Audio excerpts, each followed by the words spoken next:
My name's Jared. I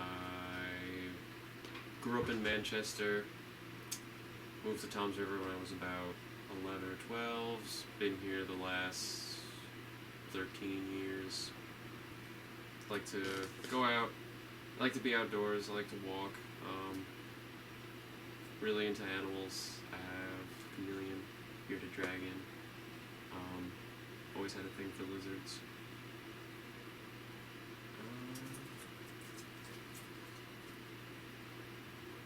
I work at Kohl's, department head over there, and been there for the last 8 years.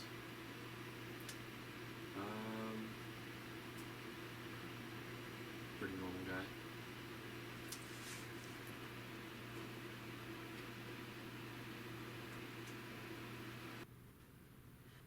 So, my name is Christina Hall, and I'm from Hillsborough, New Jersey. I'm in my junior year of social work at Stockton, and I currently live on campus. So, I am a sister of Delta Delta Delta. I've been in it for an entire year now, and next fall will be a whole 2 years since I officially became a sister. So I kind of oversee pairing bigs and littles and getting everybody their forever best friend kind of deal, and just making sure everybody has great relationships in the chapter. And I also really love cats. I think that's something that everybody here at Stockton would know, that I have a really big love for animals. I kind of found growing up that I always wanted to be like a school guidance counselor. But when I came to Stockton, I went to academic advising and said, what do I do and how do I get into this field? And they're like, social work. And I was like, that's right. I always wanted to be a social worker. So, yeah. My name is Dominic Jacob. I'm a 14-year-old boy, man, you know. And I live in Toms River, New Jersey. I play football. I play basketball. I like to play pool sometimes. And I made the school basketball team, but I couldn't play a whole season because of my grades.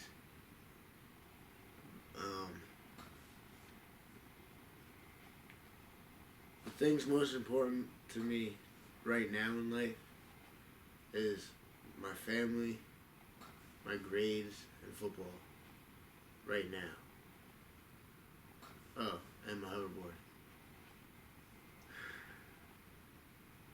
That's it. I mean, that's really all I do. I just have one more question. Do you know anyone affected by heroin? Brandy was a good friend of mine for the last 8 years I met her. We dated on and off for a few of them, but never really worked out. Over the years, she became more like family to me. I looked out for her a lot because her home life wasn't the best. In the last 2 years, she was in and out of jail for a few months, and rehab. So I would visit her sometimes in jail, or she'd call me when she was at rehab and let me know how she was doing. And it always seemed like she was doing better, but then she would just have a moment where she just went out and used, and almost within that week she'd be back in jail or back in rehab. So it never lasts very long. Until the last time in this past November when she got out, and it had only been 4 days of her being out of jail and I hadn't even seen her yet, and I already got the phone call that she had overdosed and passed.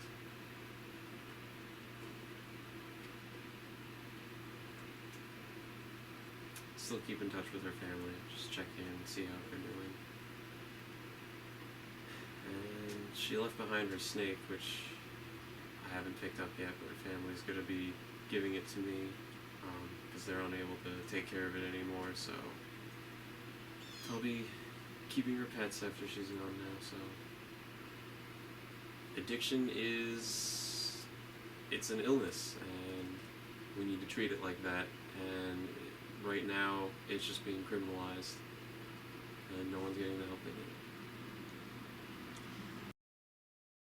My family always says that there was the Carolyn that they knew before she became addicted, and then it was the Carolyn that was the new person basically after becoming addicted to heroin. For a while, I hated her, and there would be months that I would go and say, I hate you, you're not my mother, never speak to me again.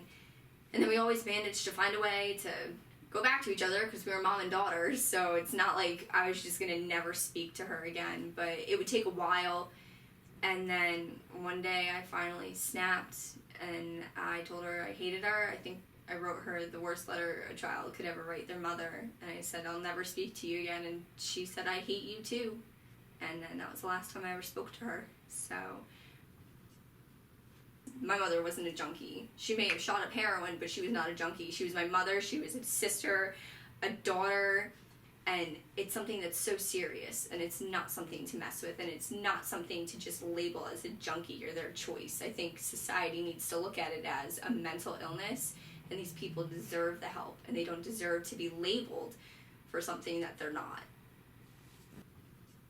Now, she never had felonies. She would have been able to do what she wanted to do with her life, but because she was once a heroin addict, and the laws that are in place basically set a heroin addict up for failure.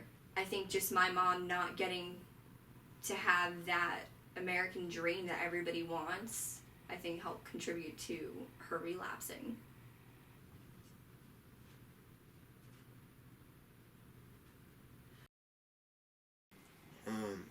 When Danny passed, I think I was in like 3rd grade, and that day, like when I found out, I just remember getting on my brother's back and walking around the streets and just bawling my eyes out. He was my favorite brother though, because he was always there when I needed him. Before Danny passed away, he had a son named Donato, and whenever I see him, I just never want to let him go. He reminds me so much of, I don't know, he was just,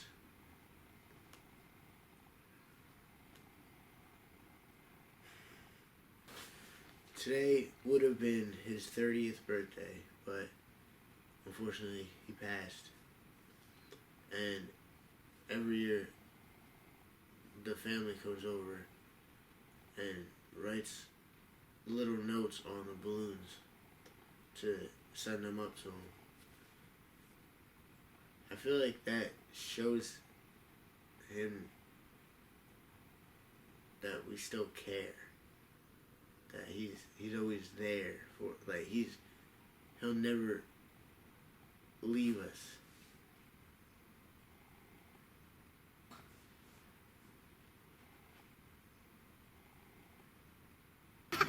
Happy birthday to you. Happy birthday to you. Happy birthday.